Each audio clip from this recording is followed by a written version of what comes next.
جا بەڕێزانم ئەگەر تەماشاکەین ئێستا ینی لەبەرەوەی مودەکار زۆر کورتە من ئەگەر داتایەکانی کوردستان تەماشاکە بە شێوازێکی گشتی ئەو تەلاقەلەوەها زۆر بووە ئەو نسبانە یەکجار زۆر بووە یعنی یەک نسبەم تەماشا کرد بەس لە شاری هەولێرێ 1295 تەلاق دراوە لە خلالی ساڵی 2017 لە ساڵی 2018 بوویتە 3598 يعني 613 حالة زيادة كرديا يعني أمن بإحصائية خوم ليكم دايتو لكل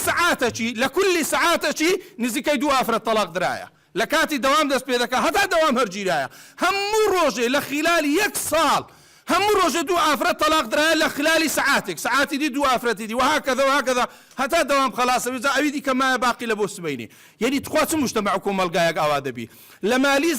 لماليزيا نسبة طلاق جويشتا 132 گەیشتە 132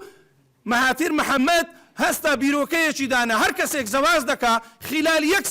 مانگ دەبێ داخلی دەورەبی وەکو ئەو پلاتفۆرمەی ئێستا ئێمە دەیکەین هەر هەمویان بێن داخلی ئەو دەورە بن پێیان بڵێن زەواج کو دەکرێت شێوازی کووە حقوقت چیە مافت چیە ئەو نسبەیە هیناوە 107 لە ساڵی 2004 ئەوە جەلوی بەڕێزانم ئێستامە تەماشا مەوزوعی تەلاق و یعنی تەماشا شتەکان دەکەین بەڕاستی یعنی